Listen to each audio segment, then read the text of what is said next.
Naniniwala si dating Pangulong Rodrigo Duterte na naiwan ang Ukraine sa ere kahit hindi pa tapos ang laban sa pagitan nito at ang Russia. Sa pinakabagong episode ng Gikat sa Masa para sa Masa, kasama si Pastor Apollo C. Kibuloy, nagbabala ang dating Pangulo na kapag natalo ang Ukraine ay magiging delikado na ang sitwasyon ng mga karating bansa na miyembro din ng alyansang militar sa North Atlantic Treaty Organization o NATO.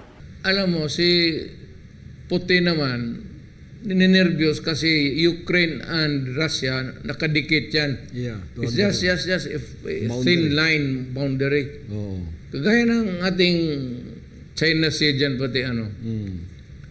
So, in his maybe insecurity na talagang ano, or just also to challenge the might of the Americans, he purposely invaded Ukraine. Now, Ukraine was helped by America early on sa itong panggulong ito. Kasi sila rin yung nag-udyok eh. Join NATO. Nag-init itong si Putin. Ngayon, sinusuportahan nila. Matatandaan na noong November 16, inamin ni Ukrainian President Volodymyr Zelensky na mas kaunti ang natatanggap na artillery rounds ng kanyang bansa simula nang sumiklab ang gyera sa pagitan ng Israel at Hamas noong ika-7 ng Oktubre. Ayon kay Zelensky, mas tumindi ang kompetisyon sa pagitan ng kanyang bansa at ang Israel pagdating sa pagtanggap ng munitions mula sa US. At noong November 18, nagreklamo ang presidential aide ni Zelensky na si Mikhailo Podolyak dahil sa mabagal at pagpapadala ng armas para sa kanila. Aminado rin si Podolyak na hindi umuusad ang counter-offensive operations ng Ukraine laban sa Russia na naayon sa kanilang nais. Samantala, bigo pa rin ang Kongreso ng Estados Unidos na maiusad ang diskusyon ukol sa panibagong funding bill para sa Ukraine. Ngayon, suddenly, in the thick of the fight, or pag ano na season na ang sitwasyon sa Ukraine, pati, parang nagbigla na lang ang Amerika, wala kaming budget na. For anybody, for that matter, wala na kami. Basta. So, naiwan sa ere ngayon ang Ukraine. Ukraine has to fight and finance the war. I don't know from what source. Yeah. Samantala, naihambing naman ang sitwasyon sa Ukraine sa tensyon sa West Philippine Sea. At dahil sa kasalukuyang nangyayaring sigalot sa mundo, naniniwala si dating Pangulong Duterte na hindi maaasahan ng Estados Unidos sakaling magkagulo. So, itong Amerika,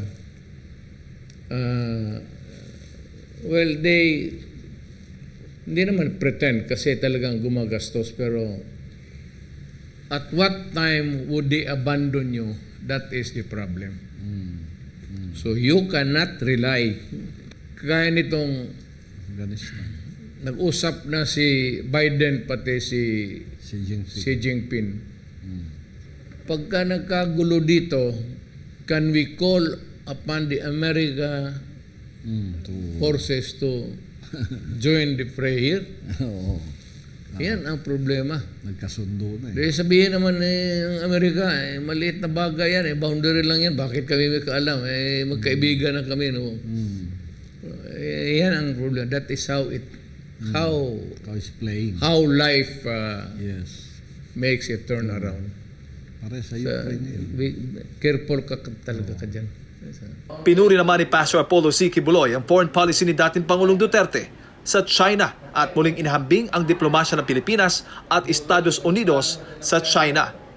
So, in your administration, you made a very wise move to not agitate or anything that will exacerbate the trouble.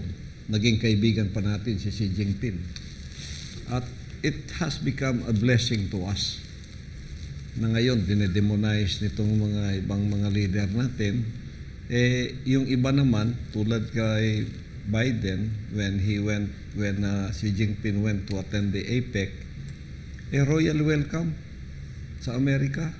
Governor Newsom of California, napaka-royal welcome kay Xi Jinping, si President Biden, ni-invite siya silang dalawa.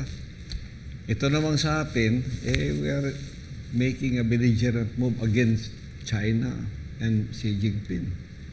So, ito nga yung laro ng ng geopolitics. May mensahe naman si dating Pangulong Rodrigo Duterte kay Pangulong Bongbong Marcos ukol sa issue sa West Philippine Sea. Mr. President, if you want your citizens to fish there, go ahead. Yung maraming mga isda dyan eh.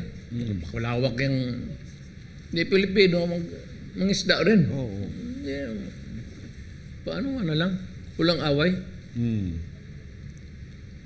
Because what is on the other side of the table? It's what?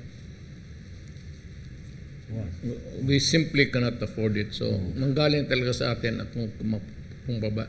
Oh. Kaya ako, istorya lang.